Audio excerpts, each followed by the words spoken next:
আমি যতগুলোই জামাতের ইসলামের যত সংগঠনের যতগুলি কাজ দেখেছি, এই বুকটা ভরে গেছে, বিশ্বাস করেন। আবার বুকটা ভরে গেছে, আমি বলার ভাষা নাই। যে প্রতিনিয়ত তারা আমাদের খবর নিচ্ছে, থানা আমির থেকে শুরু করে আমাদের যে এখানে উপস্থিত আছেন যে নগরীর যে বুলবুল ভাই এবং সবাই আছে এখানে। আমার স্ত্রী আমিরে জামাতকে বাবা বলে সম্বোধনা দিয়েছেন। আমার শ্বশুরের চেহারাটা একই। আমার শ্বশুর মারা গেছে, আমার বাবা মাও মারা গেছেন। এই সন্তানটা আমার বাবা আমার হাতে দিয়ে গেছে যে তোর এটা আমানত, তোর এই ছেলে কোরআনে হাফেজ হবে। সে 10 পারা পর্যন্ত কোরআনে হাফেজ ছিল। খুবই কষ্ট নিয়ে কালকে আমি দেখেন ট্রাইব্যুনালে দাঁড়িয়ে গিয়ে বসে আছি, যে অনেকক্ষণ বসেছিলাম। ভাবলাম যে যারা যারা ফুলের মালা দিয়ে মহল্লায় আসা শুরু করেছেন, সেই স্বৈরাচারী আমলে যারা দোসর, তারা একজন ফুলের মালা দিয়ে গলায় মানে তারা বাড়িতে আসতেছে। তখন খুব মনের মধ্যে কষ্ট হয় যে আমরা হয়তো আর বিচার পাবো না। এখন ভয় হয় অনেকটাই। আগে ভয় হইতো না, এখন ভয় হয়। তারা আমাদের আড়ি চোখে না বললেও অনেকের কাছে বলা বলি করে যে দেখবো, তোদেরই আগে দেখবো, এই কথা তারা বলে। তখন মনটা ভেঙে যায়, মনে হয় এই দেশ থেকেই চলে যায়, যে আমরা বিচার পাবো না আর।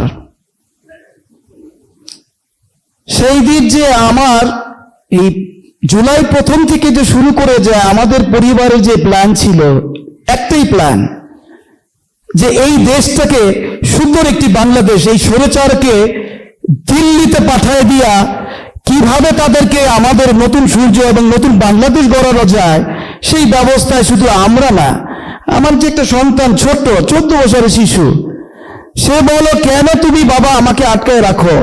একটা প্রতিবন্ধী যদি রাস্তায় নামতে পারে, তুমি আমাকে আটকায় রাখো কেন বাবা? তখন আমার মন চাই নাই। এখন মেয়ে বের হয়ে যাইতেছে, পরিবার বের হয়ে যাইতেছে, ছেলে বের হয়ে যাইতেছে। আমাদের 1 মাস ব্যাপী এই কর্মসূচি, এই কর্মসূচির ফলাফল কি হলো? 5ই আগস্টে এই দোসরের যারা শুয়ে বয়ে গুলি করতেছিল, আপনারা সবাই হয়তো দেখেছেন।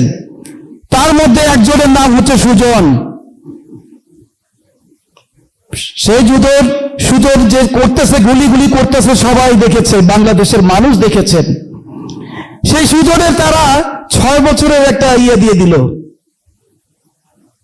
তাদের একটা কারাদণ্ড দিয়ে দিল, 6 বছরের একটা রায়। রায়টা মানতে পারলাম না, কষ্ট পাইলাম নিজের কাছে, যে যেই সুজন 10 থেকে 12 জন শহীদ করেছেন এখানে, তাকে দিল। আর যারা বাইরে হাওয়া খাচ্ছে, যারা বসে বসে এখান থেকে টাকা নিয়ে আবার ওইখানে চলতেছে, তাদেরকে ফাঁসির আদেশ দিল। তারা কি আসবে?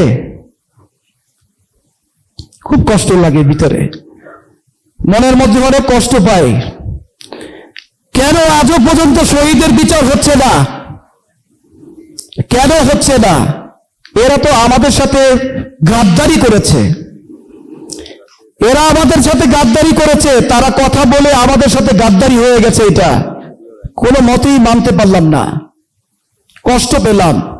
আজকে আমার আগে যে শহীদ, আপনার আহত পরিবারের যে ভাইটা বলে গেল, খুব সুন্দর একটা কথা বলেছেন উনি।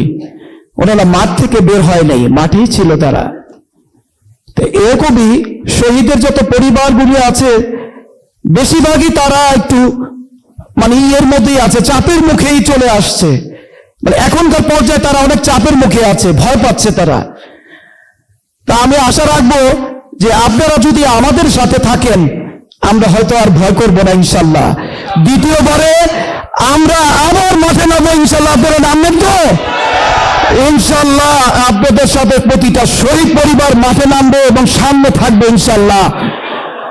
ইনশাল্লাহ আপনারা শহীদ পরিবারের সাথে থাকবেন। কোন মহল্লায় যদি কোনো রকম কিছু হয়, কোন শহীদ পরিবারের উপরে যদি কোনো আক্রমণ হয়, আপনারা কেন্দ্রীয় যারা আমির আছেন, যারা নেতা আছেন, যারা থানা আমির আছেন, তারা ঝাঁপিয়ে পড়বেন। বলেন ইনশাল্লাহ। ইনশাআল্লাহ ইনশাআল্লাহ এই বলে আমার বক্তব্য শেষ করছি। আসসালামু আলাইকুম ওয়া রাহমাতুল্লাহি ওয়া বারাকাতুহু।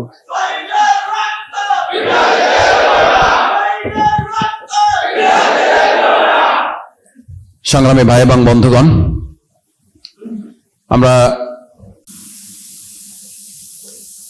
যিনি বক্তব্য রেখেছেন তিনি পাজামা পাঞ্জাবি পরে আসতে পারেন নাই, তিনি প্যান্ট পরে আসেন নাই, তিনি লুঙ্গি পরে এখানে হাজির হয়েছে। অথচ আজকে মনে হয় তার এই বক্তব্য আমাদের অনেক শিক্ষিত, অনেক বড় বড় রাষ্ট্র পরিচালনাকারীরাও এখন এই বক্তব্যের সাহস হিম্মত তারা অর্জন করতে পারে নাই। লজ্জিত এই জাতি, দুর্ভাগা এই জাতি, যে জাতি সন্তানেরা শহীদ হয় আর সন্তানের পিতারা তারপর নিজেরা শহীদ হওয়ার জন্য প্রত্যাশা ব্যক্ত করে। আমরা দ্ব্যর্থহীন কণ্ঠে বলতে চাই, গণভোটের রায় বাস্তবায়ন করা ছাড়া এই সরকারের সামনে আর কোনো পথ খোলা নাই। আমাদের আজকের এই প্রোগ্রাম আমাদের আমিরে জামাতের জন্য যেমন সমৃদ্ধ, আমাদের শহীদ পরিবারের গর্বিত সদস্যবৃন্দের জন্য আরো অধিকতর সমৃদ্ধ। আমিরে জামাত আমাদের সবসময় বলেন, মহানগরী আমির আমাদের গালকে বলেছেন, আজকের এই প্রোগ্রামে আমাদের নেতৃবৃন্দ বক্তব্য রাখবেন কিনা জানি না, আমাদের নেতৃবৃন্দ কে থাকবেন থাকবেন না সেটার চেয়েও শহীদ পরিবার, জুলাই যোদ্ধারা যেন এখানে উপস্থিত হয় সেই ব্যাপারে আপনারা তৎপর থাকবেন। আলহামদুলিল্লাহ আমরা চেষ্টা করেছি এবং আমাদের ভালো লাগে, আমরা এই শহীদ পরিবারের কাছে যখন কোনো কথা বলি, ওনারা সব কাজ ফেলে রেখে সকল সীমাবদ্ধতা উপেক্ষা করে আমাদের এই প্রোগ্রামগুলোতে সবসময় আমরা এসে উপস্থিত হয়ে অত্যন্ত অন্তর থেকে ওনাদের কথা বলে এখানে বলেন। আমরা কল্পনাও করি না যে এই কথাগুলো ওনারা কিভাবে বলতে পারেন। সম্মানিত সুধী মণ্ডলী, এই পর্যায়ে আমাদের সামনে বক্তব্য রাখবেন। যখন আপনারা টেলিভিশনে লক্ষ্য করছিলেন কিছুক্ষণের মধ্যে সেনাপ্রধান বক্তব্য রাখবেন, আপনারা হয়তো মনে করেছিলেন যুদ্ধ শেষ।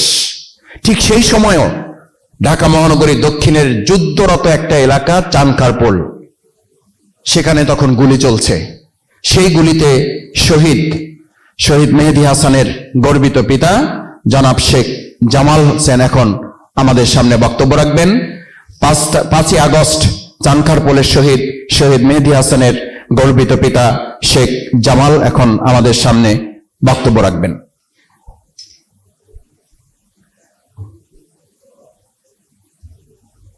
আউযু বিল্লাহি মিনাশ শাইতানির রাজিম। বিসমিল্লাহির রহমানির রহিম। সম্মানিত সুধীবৃন্দ,